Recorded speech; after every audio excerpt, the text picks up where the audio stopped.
I want to give you one quick tip before we dive into closing, and it has to do with your pipeline. And we're going to define pipeline as somebody that you talk to that's expressed interest in your product or service. They haven't bought from you yet. You might have met them at a networking event. You might have actually delivered a presentation to them and they said, I need a couple of days to think about it. So you started the sales process, even if it's very early on, or you've delivered the entire presentation like, I'm going to give you an answer by tomorrow.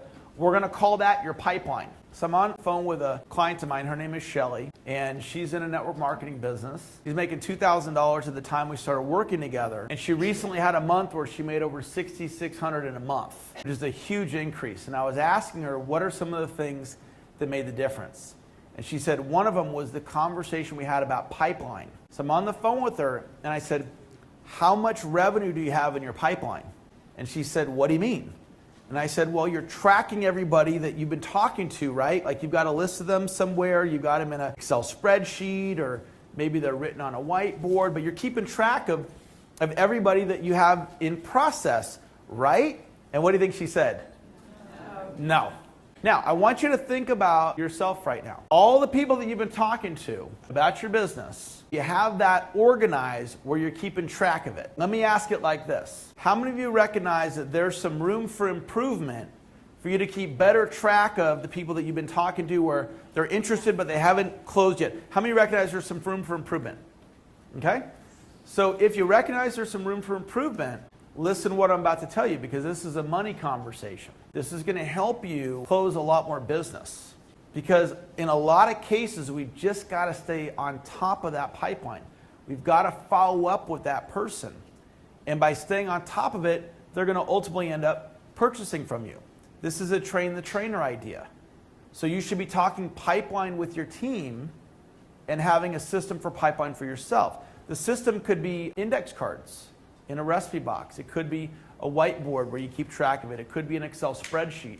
It could be software. The message isn't which system you use. It's to have a system and keep track of it, even if it's as simple as your Excel spreadsheet. All right? So how many of you would be willing to get really just detailed, meticulous, keeping track of your pipeline by a show of hands? How many of you recognize just that simple idea to immediately put money in your pocket? It's so simple. Sometimes these ideas, they're not hard. It's just maybe no one ever talked to you about pipeline before. Maybe you never had somebody talk to you like the way I'm talking to you. So I'm talking to Shelly. I'm like, how much do you have in your pipeline? And she's like, I don't know. And I said, well, how about you find that out? And then on our next call, you tell me the answer. She's like, I can do that. So we get on the next coaching call. Did you do what I asked you to do? She says, yes. She goes, Eric, I am so excited. I said, why? She goes, I have $40,000 in my pipeline that's ready to close. And that was one of the main things that took her from a $2,000 income, about where she was when we started working together, to recently having a month of $6,600. Sometimes the ideas are that simple. All roads lead to a professional sales presentation. What I'm teaching you right now is a mindset. So here's how I think. If I get a lead of somebody who's interested in sales training, my mindset is I want to get them in front of a professional presentation that will give them enough information where they can make a buying decision. So a professional presentation is a presentation, it's prepared in advance, it's well thought out, you identify their needs if it's one-on-one, you bring the benefits to life, you might share some success stories, you have a well thought out close, which is what we're going to cover in just a little bit. So I'm really big on preparation. You want to know what you're going to say, when you're going to say it, how you're going to say it, why you're going to say it. Because there are certain presentations that you're going to give over and over and over again. If you're doing in-home meetings, that structure of that presentation is essentially the same every single time. If you're doing one-on-one at a coffee shop, one-on-one over the phone, if you're doing hotel meetings, there's a structure that you're going to do over and over and over and over and over again. So it's a great leverage on your time to prepare that in advance. It does take some upfront work, but like once you get really good at delivering an in-home meeting, you have it forever. You've got that on your success tool belt. And so you work on your preparation and then you teach preparation. You have that as a part of the culture in your organization. So as I'm saying that, how many of you are recognizing, you know what, I need to prepare more for my presentations by a show of hands? That's an important notice. Because if you recognize that, that might go immediately on one of your 10 best ideas of this class. The pipeline idea I just gave you, that might be one of your 10 best ideas in this class. So you go to that sheet where you have your 10 best, and you write it down. And then we're going to go back and review that at the end of the class. If this is landing with you and you're like, man, I need to prepare at a higher level, you can literally make that decision right now. Power of the present moment. At any given moment in time, you can make a decision about how your life's going to be different. You make a decision, I want to prepare at a higher level. And any of you in this room, you're kind of competitive? Any competitive out there? If you're competitive, okay? If you're competitive, then just say, I'm going to have the best presentation. I'm going to get the best in this entire room. I'm going to have the best presentation. So who's up for you deciding right now you're going to have the best presentation in this room by a show of hands? Okay, look around. That's your competition, okay? And it's a fun competition because it's a fun way of boosting everybody's skill level up. And as a culture within your organization, you realize we got to be great at pipeline. We got to be great at preparing.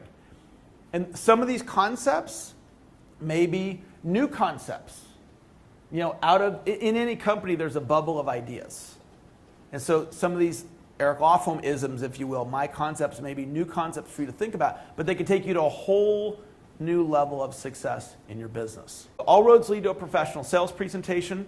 If you're prospecting somebody on Facebook and they express a little bit of interest, you immediately think, I've got to get them in front of a well thought out presentation where they can get enough information where they can make a buying decision. I teach stage selling. That means you sell the prospect to the next step. So wherever you're at in the process, you just think, what's the next step? You sell them to the next step. So when you're first prospecting somebody over Facebook, for example, what I would do strategically, the very first thing that I would want to do is I'd want to get them to start chatting with me. That's all I'd want to accomplish. And then once they start chatting, then I'm going to take it into either a financial conversation. Are you interested in making more money? Or do you have any health goals that you're working on? I'm going to take it into one of those two to develop interest. And then as soon as they communicate to me, yeah, I am interested in that, then I want to get them to a professional presentation. I want to take them off of Facebook, get them into a live event, or I want to get them into a phone call or a webinar or a coffee meeting. So this is the stages. Strategically, I want to just get them chatting. Then I want to develop some interest. Then I want to take them off of Facebook into a professional presentation. What's great about this, when you do it this way, is it just takes all the pressure off. Because when you reach out to somebody, there doesn't need to be any fear about prospecting because you're just chatting now. You know, you might reach out to somebody on LinkedIn. I noticed you're a real estate agent. What's your motivation for being on LinkedIn, or what's the reason? Or how's your business going with real estate? And you get people chatting about their favorite subject, which is what? Themselves. And you start chatting with them. And then you determine that there's some interest. And then there's some interest. Then what do? You take them off of Facebook into a what? Professional presentation. You go to a networking event, you get a lead, they generate some interest, take them in a professional presentation. Maybe doing some email prospecting, take them in a professional presentation. So all roads lead to a professional presentation. This is how I philosophically approach my business.